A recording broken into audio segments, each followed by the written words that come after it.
திரும்ப கிரிக்கெட்டோட கிளம்பியாச்சு இந்த வீக்கெண்டு. நம்ம பள்ளிக்கரணை ஏரியாவில் எந்த கிரவுண்டும் கிடைக்கலங்கிறதுக்காக ஈசிஆரில் இருக்கிற பாலவாக்கம் அங்கே இருக்கிற ஒரு கிரவுண்டை புக் பண்ணியிருந்தாங்க. அதனால தான் இந்த பயணம். பார்த்தீங்கன்னா ஈசிஆர் ரோடை ஹிட் பண்ணி உள்ள பாலவாக்கத்து சந்துக்குள்ளே போய்கிட்டே இருக்கும். சந்து பொந்துலாம் ஜிபிஎஸ் காட்டுது. பார்த்தா கடலே வந்துருச்சு. என்னடா கடல் வந்துருச்சுன்னு பார்த்தா கடல் ஜிபிஎஸ் நம்ம கூட்டிகிட்டு போய்கிட்டே இருக்குது. அப்படியே போகிறோம். கடல் ஓரம் மீனவர்கள் எல்லாம் பார்த்துட்டு கிரவுண்டை தேடி போய்கிட்டே இருக்கோம். நமக்கு கிரவுண்டு கிடைச்ச மாதிரி இல்லை, வீடுகளுக்குள்ளே போகிற மாதிரி போய் கடைசியில் எக்ஸாக்டாக கடற்கரையை கிராஸ் பண்ணி லெஃப்டில் திரும்பின உடனே அந்த டர்ஃப் இருந்தது. அதுதான் இங்கே பார்க்க போகிறீங்க. இந்த லெஃப்ட்டில் திரும்பின இந்த தெரிஞ்ச இந்த டர்ஃப் தான். கிட்டத்தட்ட நம்ம வீட்டிலேருந்து பள்ளிக்கரணையிலேருந்து ஈஸியாக பாலாவாக்கம் சைடு வந்துட்டு நல்ல டிஸ்டன்ஸ் தான். நம்ம வந்த டர்ஃப் வேறு ஸ்பீடி. இந்த டர்ஃப் வந்து இந்த ஏரியாவில் ஃபேமஸ்ன்னு சொல்லியிருந்தாங்க. உள்ளே போய் பார்த்தா கிட்டத்தட்ட ஒரு 3-4 கிரவுண்ட் இருந்துச்சு. வேரியஸ் டைப் ஆஃப் ஸ்போர்ட்ஸ் வந்து இங்கே கேதர் பண்ணியிருந்தாங்க. நம்ம டீம் வந்துட்டு முன்னாடியே வந்துட்டாங்க. நம்ம வட டீம், கோலி சோடா டீம் எல்லாம் வந்து ப்ராக்டிஸ் பண்ணிக்கிட்டு இருந்தாங்க. நாங்கள் கொஞ்சம் லேட்டாக தான் போயிருந்தோம். போய் பார்த்தா கேப்டன்லாம் வந்து ப்ராக்டிஸ் பண்ணி எல்லாம் கவர் பண்ணிட்டு இருந்தாங்க. நம்ம குரூப்பில் வட டீம், கோலி சோடா டீம் குரூப்பில் 33 பேர் இப்போ ஆட் ஆகியிருக்காங்க. ஆனால் இன்றைக்கி வந்தது பார்த்திங்கன்னா ஒரு 10 பேர் தான். ஃபஸ்ட்டு வந்து ஒரு 8 பேர், அதுக்கு பிறகு மிச்ச பேர் வந்தாங்க. இதுதான் அந்த புது கிரவுண்டோட நீளம் அகலம் பாருங்கள். ரொம்ப அழகாக இருந்தது பார்க்குறதுக்கே. கொஞ்சம் பெரிய கிரவுண்டு தான். நம்ம நார்மலாக பள்ளிக்கரணையில் ஆடுற கிரவுண்டோட இது கொஞ்சம் பெரிய கிரவுண்டாக இருந்துச்சு. இது நமக்கு பழக்கம் இல்லை, ஏன்னா கிட்டத்தட்ட ஸ்கொயர் மாதிரியே இருந்தது. Leg side, off side, straight எல்லாமே பார்த்திங்கன்னா ஒரு சேம் டிஸ்டன்ஸ் இருக்கிற மாதிரி ஒரு அழகான ஒரு கிரவுண்டு வந்தது. நம்ம டீம் எல்லாம் ப்ராக்டிஸ் பண்ணி முடித்தோடனே ஆஸ் யூஸ்வல் இதுதான் வந்து கோலி சோடா டீம். இன்றைக்கி 4 பேர், 4க்கு 4ன்னு ஆரம்பித்தோம். புது வரவுலாம் இருக்குது இன்றைக்கி. ஸோ டாஸ் போடுறாங்க. ஆஸ் யூஸ்வல் கோலி சோடா டீம் போட வட டீம் கேட்க இன்றைக்கி ஜெயிச்சிட்டாங்க வட டீம். டாஸ் வின் பண்ண கேப்டன் செம்ம ஹாப்பி. கேப்டன் அஸ் யூஷுவல் ஜெயிச்ச உடனே பேட்டிங் தான் போவோம். நம்ம ரூல்ஸ் எல்லாருக்குமே தெரியும். டாஸ் வின் பண்ணுறவங்க தான் பேட்டிங். அதுக்கு பிறகு எந்த மேட்ச் ஜெயிக்கிறாங்களோ அவங்க வந்துட்டு ஃபஸ்ட் பேட்டிங் பிடிப்பாங்க. கண்டினியூஸாக விளையாடுவோம். ஸோ 3 மேட்ச் உள்ள ஒரு சீரீஸ் இது. 3ல் மேக்ஸிமம் 2 யார் ஜெயிக்கிறாங்களோ அவங்க தான் வின்னர். இதுதான் நம்ம ஃபார்மெட்டு. இந்த டர்ஃபில் நம்ம விளையாடுற வட டீம் கோலி சோடா டீமோடைய ஃபார்மெட். ஸோ கோலி சோடா டீம் பவுலிங் போடுறாங்க, வட டீம் பேட்டிங் எடுத்து சிங்கிள்ஸு அதுன்னு ஆஸ் யூஷுவல் ஓட ஆரம்பிச்சிட்டாங்க. இந்த தான் இப்போ பார்த்துக்கிட்டு இருக்கோம். நம்ம ஈசிஆர் பக்கத்தில் நம்ம இன்றைக்கி கிட்டத்தட்ட 5 மணிக்கே இந்த ஸ்லாட்டை புக் பண்ணிட்டாங்க, 5 to 7 அப்படின்னு சொல்லிட்டு. அதனால் நம்ம வந்தது பற்றி ரொம்ப ஏர்லியாக இருந்திருக்கும். நீங்கள் இன்னும் சன் செட்டில் ஆகவே இல்லை, கொஞ்சம் டிஸ்டர்பன்ஸாக இருந்தது நம்ம பவுலிங் போடுற எண்டில். பேட்டிங் சைடு வந்து ஓகே, இது வந்து ஒரு நோ பால், அதனால் போர்டு இல்லைன்ட்டாங்க. So batting side okay, but bowling side வந்துட்டு ரொம்ப கஷ்டமாக இருந்தது. பாலே தெரியல, ஸ்டெம்பெலாம் தெரியவே இல்லை. நான் ரொம்ப ஆப்போசிட் வெயிலாக இருந்தது. ஈசிஆரில் இருந்து நான் என்ன நினச்சேன் அப்படின்னா, ஸோ பக்கத்தில் கடலுக்கு ரொம்ப பக்கத்துலேயே இந்த டர்ஃப் இருக்கிறதுனால நல்லா காற்றெல்லாம் அடிக்கும், அந்த வெக்கைக்கு ஈஸி நல்லாயிருக்குன்னு நினச்சோம். பட் ஆனால் அப்படிலாம் ஒன்றுமே இல்லை. அந்த யூஷுவல் நம்ம பள்ளிக்கரணையில் வேளச்சேரி விளையாடுற மாதிரி தான் இருந்துச்சு ஒழிய ஈசிஆரில் விளையாடுறதுனால எந்த விதமான அட்வான்டேஜும் இல்லை. நமக்கு காற்று நல்லா வரும், வெயில் குறைஞ்சிருக்குன்னு இல்லவே இல்லை. அது கொஞ்சம் எப்பயும் போல் வெக்கையாக தான் இருந்தது. டீம் நல்லா ஸ்கோர் பண்ணுறாங்க. இந்த பக்கம் 4-5க்கு 5 தான் இன்றைக்கி டீமு. ஸோ 5 ஓவர் மேட்ச் தான். டீமே கிட்டத்தட்ட வந்து 5க்கு 5 தான். இந்த பக்கம் 5 பேர், அந்த பக்கம் 5 பேர், கடைசியாக ஒரு தான் கிட்டத்தட்ட 6 பேர் ஆயிடுச்சு டீம். இந்த கிரவுண்டுக்கு இந்த டீம் கரெக்டான சைஸ் தான். ஏன் அப்படின்னா நிறைய ஸ்பேஸ் இருந்தது, எம்டி ஸ்பேஸில் இருந்தது.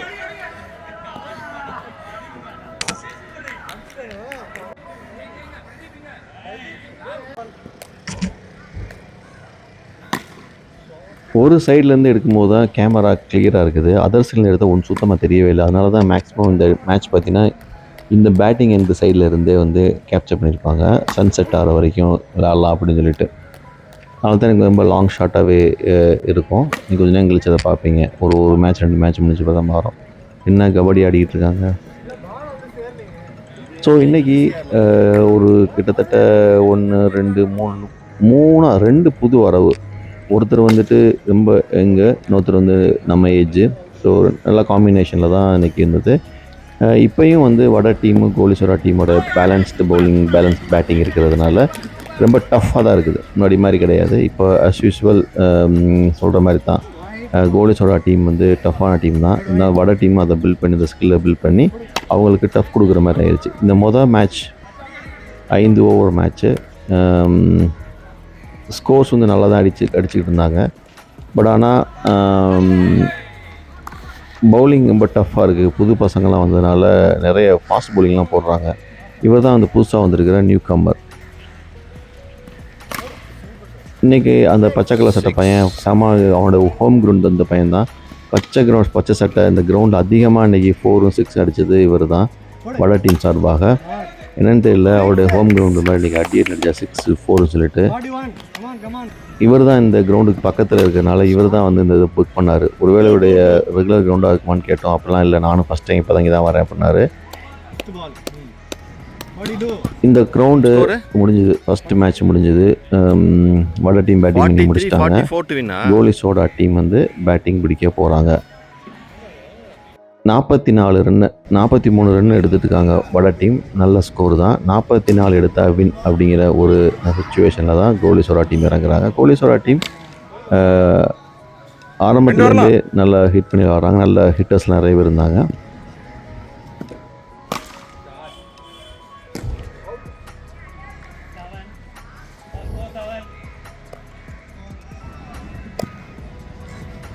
இந்த மேட்ச்சில் எப்பயுமே பார்த்தீங்கன்னா over pitch or full toss இதெல்லாம் போட்டால் நம்ம டீம் நல்லா எல்லாருமே ட்ரெயின் ஆகிருக்காங்க. So off cut leg cut வந்து பிச் பண்ணி ஷார்ட் பால்ஸ் போடும்போது தான் கொஞ்சம் திணறாங்க. மற்றபடி ஃபுல் டாஸு ஓவர் பிச் எல்லாம் போட எதாவது அடிச்சிட்றாங்க. ஸோ அதை கம்யூனிகேட் பண்ணி பவுலிங் போட சொல்லும்போது தான் இங்கே கஷ்டமாக இருக்குது. பட் ஈவன் நான் பவுலிங் போடும்போது கூட பார்த்திங்கன்னா அது மிஸ் ஆகுறோம். நம்ம நினைப்போம் ஓவர் பிச் போடக்கூடாது, ஃபுல் டாஸ் போடக்கூடாது அப்படின்னு சொல்லிட்டு. பட் ஆனால் அது நம்ம கையிலே கிடையாது, போடவே முடியல. ஆப்போசிட்டில் சன் இருக்கிறதுனால தெரியவே இல்லை. பட் இருந்தாலும் வந்து நம்ம வந்து தொடர்ந்து விளையாடுறதுனால இந்த பேட்ஸ்மேன் இதெல்லாம் விளையாடுவாங்கன்னு தெரிஞ்சாலும் அதுக்கேற்ற மாதிரி பவுலிங் போட ஆரம்பிச்சிட்டோம். இப்போ ரீசெண்டாக நம்ம டீம் 2 டீமுமே பார்த்திங்கன்னா சிங்கிள்ஸு டபுள்ஸ்லாம் எடுக்கிறது ரொம்ப ப்ராக்டிஸ் பண்ண ஆரம்பிச்சிட்டாங்க. இங்கே பாருங்கள், பாவம் அந்த பையன் ஓடி வந்துட்டான், இவர் ஓடி வர முடியல. ரீப்ளே பாருங்கள், பிடிச்சி அழகாக அடிச்சிட்டாரு, ரன் அவுட்.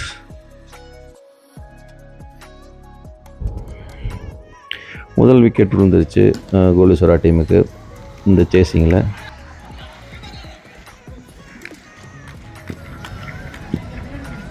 அவங்க கேப்டன் உள்ளே வந்துட்டார். அவர் கேப்டன் வந்துட்டாலே டெரர் மாதிரி தான் இருக்கும். அவர் மட்டும்தான் கிளியராக 6 அடிக்க ஆரம்பிச்சிருவார். ஸோ இந்த 44 அப்படிங்கிறது அவங்களுக்கு ஒரு ஈஸியாக இருக்குமா அப்படின்னு தான் நினச்சோம். பட் ஆனால் டஃப் கொடுத்தோம். வட டீம் வந்து எல்லா மேட்சுமே கடைசி ஓவர் கடைசி பால் வரைக்கும் எடுத்துகிட்டு போக முடியுது.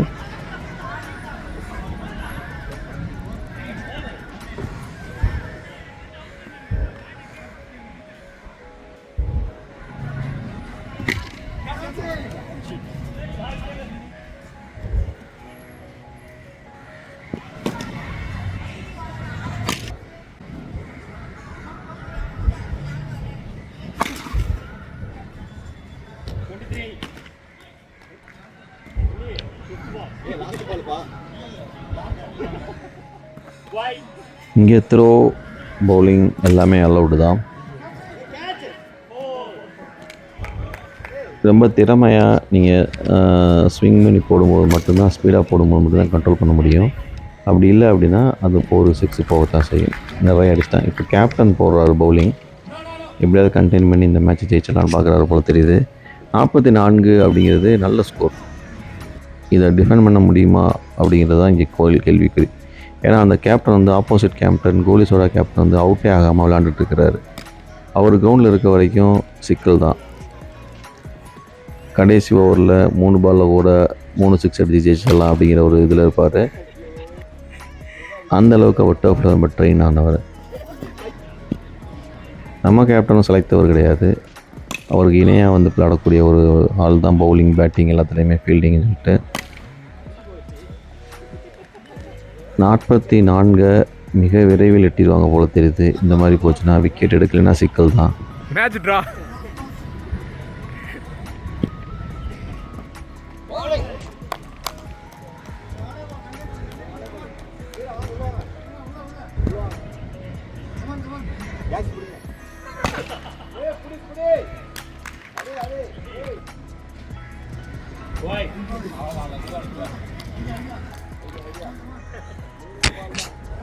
ரைட்டில் லைட்டாக ஒரு தட்டு தட்டுங்க, அவ்வளோதான்.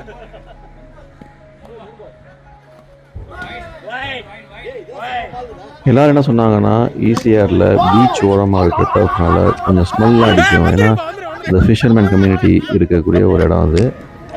அப்படி எதுவும் இல்லை, ரொம்ப நார்மலாக இருந்தது, ரொம்ப க்ளீனாக இருந்தது. ஜெயிச்சிட்டாங்க, கோலி சோடா டீம் ஜெயிச்சிட்டாங்க, ஹாப்பி ஆகிட்டார். இப்போ ஜெயிச்சதுனால கோலி சோடா டீம் பேட்டிங் இறங்கிட்டாங்க. ஸோ வடா டீம் வந்து 44 அடித்தும் ஜெயிக்க முடியல, டாஸ் வின் பண்ணியும் அந்த ஃபஸ்ட் மேட்ச் ஜெயிக்க முடியல. பட் அதுதான் இருக்கணும், அந்த மாதிரி இருக்கும்போது தான் நல்லாயிருக்கும். ரெண்டாவது மேட்ச் கோலி சோடா டீம் பேட்டிங் பண்ணுறாங்க. 6 முதல் ஓவர்லேயே 6 பறக்குது. இந்த மேட்ச் தான் டிசைடிங் மேட்ச். இப்போ இந்த மேட்ச்சில் யார் ஜெயிக்கிறாங்களோ அப்போஸ் ஈக்குவல் ஆயிரும். இப்போ ஈக்குவல் ஆயிடுச்சுன்னா தேர்ட் மேட்ச் வந்து ஃபைனல் மேட்ச் மாதிரி இருக்கும், அட்டகாசமாக. பாப்போம் இதில் இவங்க எவ்வளோ ஸ்கோர் செட் பண்ணுறாங்களோ அதுக்கேற்ற மாதிரி தான் மூணாவது மேட்ச் ரொம்ப இன்ட்ரெஸ்டிங்காக இருக்கும். இப்போ இதில் யாராவது ஜெயிக்கிறாங்க, இல்லை கோலிஸோட டீம் ஜெயிச்சிட்டாங்கன்னா இந்த 3 out of 2 out of 3 சொல்லிட்டு இந்த சீரீஸை ஜெயிக்கிற மாதிரி ஆயிரும். ஸோ அதை செய்யக்கூடாதுன்னு சொல்லி வடா டீம் வந்து ரொம்ப போராடி கடுமையான முறையில் வந்து பண்ணிகிட்டு இருக்காங்க. பார்ப்போம்.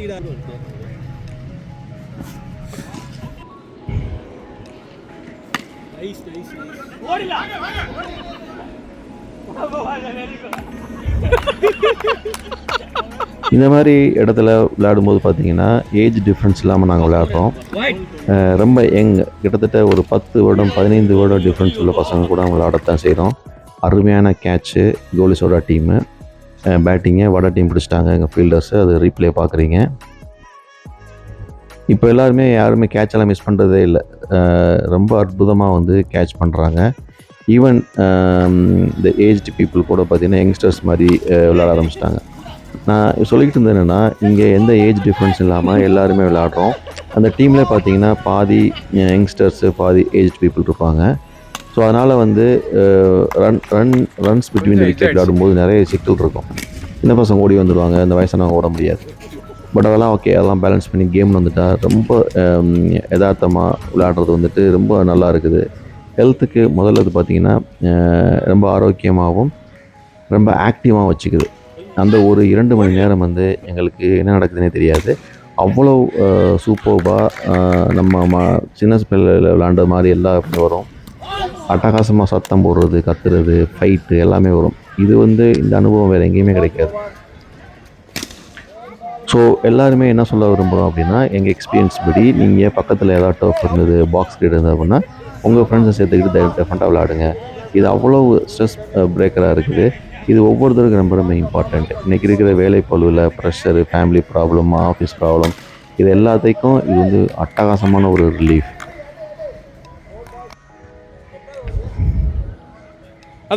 ஓகே, கோலிஸோட டீம் வந்து செட் பண்ணுறாங்க டார்கெட்டு. 2வது மேட்ச்சில் அவங்க கேப்டன் வந்துட்டாங்க. விக்கெட்டு கொஞ்சம் காலி ஆகிடுச்சு டக்குன்னு. அவர் செட் பண்ணுறாரு. இப்போ இந்த மேட்ச்சுக்கு நாங்கள் ஃபஸ்ட்டு மேட்ச் வந்து 43 அடிச்சிருந்தோம். அவங்க 44 அடித்து ஜெயிச்சிட்டாங்க.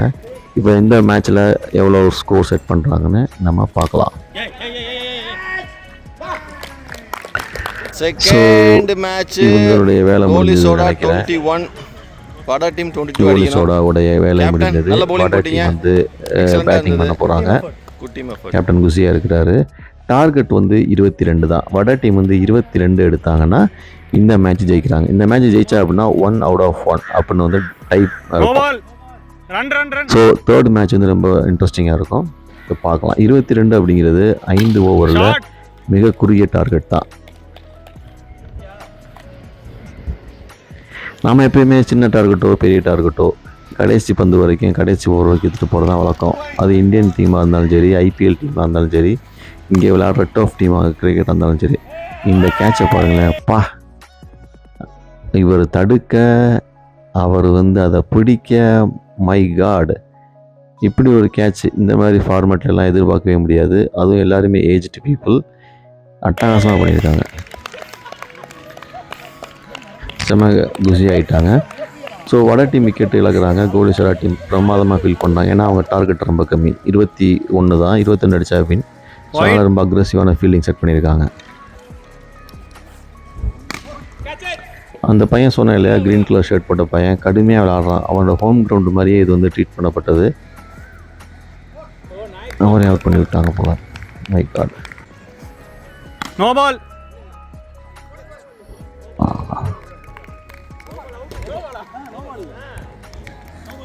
நோ பால் சொல்றாரு. நீங்க தான் சொன்னீங்க, இப்போ சொன்னீங்களே.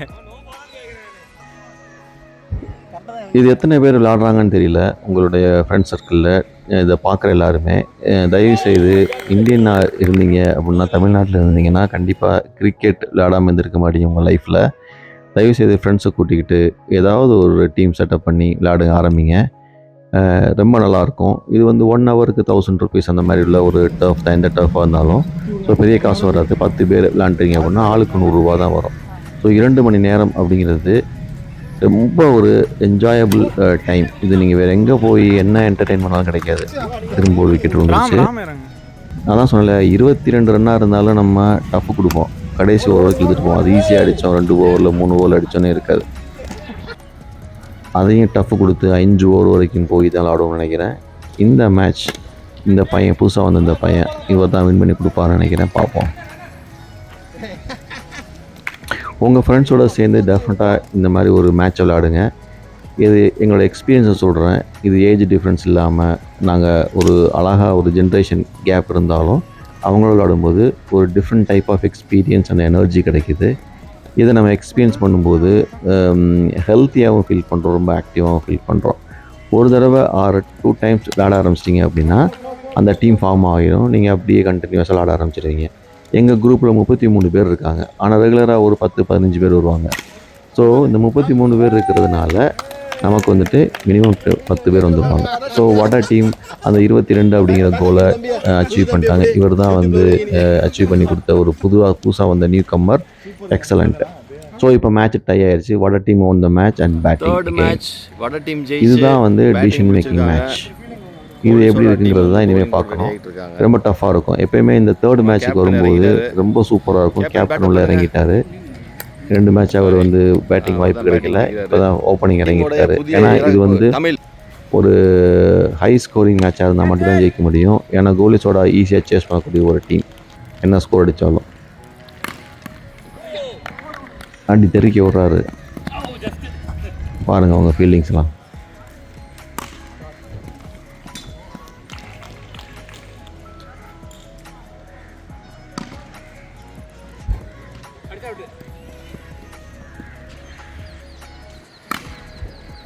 Wow, 4. Excellent.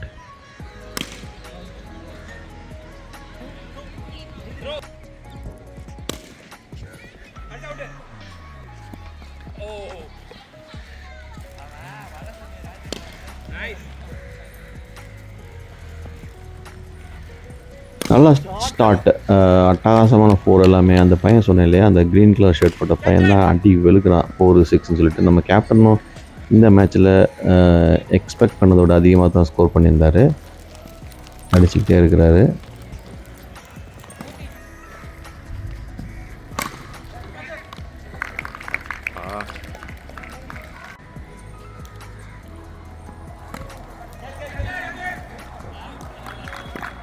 கேட்ச் பிடிச்சிட்டாங்க பார்த்து தெரியுது நம்மள.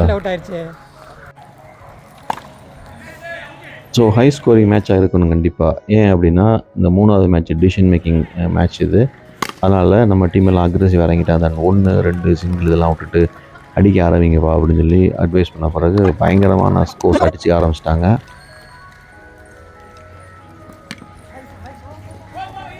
கபடி கபடி கபடி அவுட். நல்ல வேலை அவர் தடுத்துட்டார்.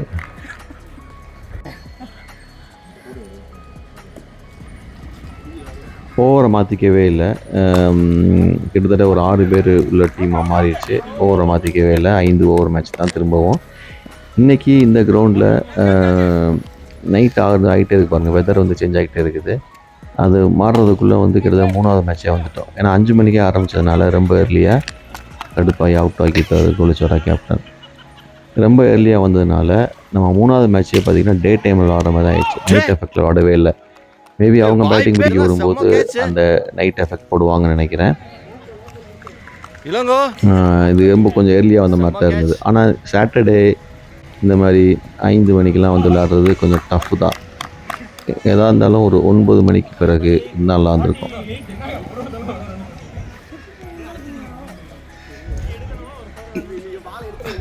ஸோ வட டீம் பேட்டிங் பண்ணி முடிச்சிட்டாங்க. கோலிஸோட டீம் வந்து இப்போ சேஸ் பண்ணணும். இந்த டீமை வந்து பார்ப்போம். 49 ரன் அட்டகாசமாக ஸ்கோர் தெரிய விட்டுருக்காங்க வட டீம். 48 49 அடித்தா வின். அதை பண்ணாங்கன்னா அவங்க சீரீஸ் ஜெயிச்சுப்பாங்க, இல்லைன்னா வட டீம் சீரீஸ் ஜெயிப்பாங்க. ரொம்ப இன்ட்ரெஸ்டிங்கான இந்த ஃபேஸ் கண்டிப்பாக ஸ்கிப் பண்ணாமல் பாருங்கள்.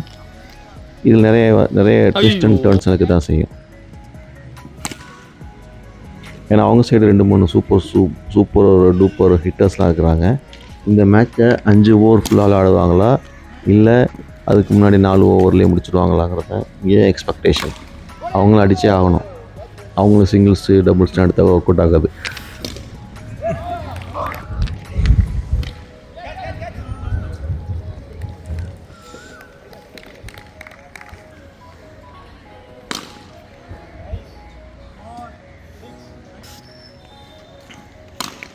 மூணு மேட்ச் தொடர்ந்து ஒரு ஓவர் எல்லாருமே பவுலிங் போடுவாங்க. ஸோ கிட்டத்தட்ட 3 ஓவர்லாம் போடுறது கஷ்டமாக இருக்குது இந்த வெதரில்.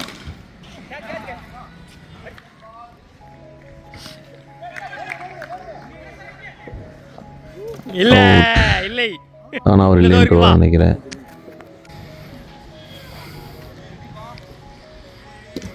கேப்டன் அது, ஆமாம் அவர் தான் கோலிஸோட கேப்டன். எப்படியாவது அடிச்சிடலான்னு பார்க்குறாரு. அவருக்கு நிறைய ஒய்டு போடுவாங்க. மை காட், இவர் இருக்க வரைக்கும் இது டேஞ்சர் தான். 49 ஈஸியாக அடிக்கக்கூடிய ஒரு ஸ்கில் இருக்கவர்கிட்ட. ஆனால் டீம் செட்டப்பு, ஃபீல்டிங்கு, கேட்சு இதெல்லாம் இருந்தால் ஈஸியாக இருந்து ஸ்டாப் பண்ண முடியும். கேட்ச் பிடிக்கல, சரியாக ஃபீல்டிங் பண்ணல அப்படின்னா இது ஈஸி டார்கெட் அவங்களுக்கு. No ball. இப்போ லைட்டாக அந்த லைட்லாம் போட ஆரம்பிச்சிட்டாங்க. ஏன்னா கொஞ்சம் சன்செட் ஆக ஆரம்பிச்சிருச்சு. லைட்ஸ் போட ஆரம்பிச்சிட்டாங்க. அவுட் ஆகிட்டார் கோலிஸோட டீம் கேப்டன். கடுப்பாயிட்டார். ஜெயிச்சிட்டாங்க வட டீம். அட்டகாசமான வின், தெரிக்க விட்ட வின். 3 மேட்ச்சில் 2 மேட்ச் ஜெயிச்சனால இன்னைக்கு இந்த என்டையர் சீரீஸே வந்து வட டீம் ஜெயிக்குது. Very good. கரெக்ட். தொடர்ச்சியாக இவங்க ஜெயிச்சுட்டு இருக்கதா சொல்லிக்கிட்டே இருக்காங்க. அதுக்கு பிறகு ஒரு ஃப்ரெண்ட்லி மேட்ச் ஆனாங்க, அதையும் ஜெயிச்சிட்டாங்க வட டீம். வட டீமின் அராஜகம்ங்கிற மாதிரி ஆகிப்போச்சு இன்னைக்கு. எல்லாருமே செம்ம ஹாப்பி. ஆனால் கோலிஸோட டீமோட கேப்டன் ரொம்ப கவலையாக உட்காந்துருக்கிறாரு. அவரை ஃபோக்கஸ் பண்ணலாம். என்னங்க கீப்பிங் பண்ணாங்கல்ல? சொல்லுங்க உங்களுடைய அனுபவத்தை சொல்லுங்க. இன்னைக்கு அனுபவத்தை சொல்லுங்க. அப்படி ரீசன் கண்டுபிடிச்சிட்டாரு இன்னைக்கு. இங்க வாங்க. ரீசன் கண்டுபிடிச்சிட்டாரு இன்னைக்கு. ரொம்ப காலமா லூசிங் கேப்டன். ரொம்ப நாளா வட டீம் வந்து ரொம்ப சோகத்துல இருந்தாங்க. 3 வாரமா நாங்க தான் வின் பண்ணிட்டு இருக்கோம். போன வாரம் வந்து கண்டினியூஸா 7 மேட்ச் வின்னுனாங்க. யார் வந்தா? வட டீம்ல இருந்து யார் வந்தா முதல்ல? வட டீம் 7 கண்டினியூஸா 7 மேட்ச் வின். வட டீம்ல யார் இந்த மேட்ச் பத்தி பேசுங்க. ரொம்ப டிசப்பாயிண்ட் ஆயிட்டாங்க. அதனால இந்த மேட்ச் உங்களுக்கு நாங்க விட்டு கொடுத்து சரி ஓகே அடுத்த தடவை மேட்ச் விளையாட வரணும். சரி சொல்லுங்க. வின்னிங் கேப்டன் சொல்லுங்க. வின்னிங் கேப்டன்ல தான் தொடர்ந்து நம்ம 3-4 வீக்ஸ் நம்ம தான் ஜெயிச்சிட்டு இருக்கோம். வட டீம் கெட்டிங் ஸ்ட்ராங்கர். நம்ம டீம்ல நல்ல பிளேயர்ஸ் எல்லாம் எடுத்து கூட கோலிஸோட சோடா உடைக்க முடியல. நெக்ஸ்ட் வீக்ல பாப்போம். தமிழ் ரெடி ஆயிட்டியா? சொல்லுப்பா. இன்னைக்கு புது entry. How is your experience? இன்னைக்கு புதுசா வந்தேன். நல்லா இருந்துச்சு எக்ஸ்பீரியன்ஸ். நீ தான் கொஞ்சம் தெரியுது எந்தெந்த 2 டீம் இருக்காங்கன்னு சொல்லிட்டு நீங்க தெரியும். ஓகே. புது பிளேயர் பற்றி சொல்லுங்க. How is your experience? Super. அவ்வளோதானா? நீங்கள் சொல்லுங்க.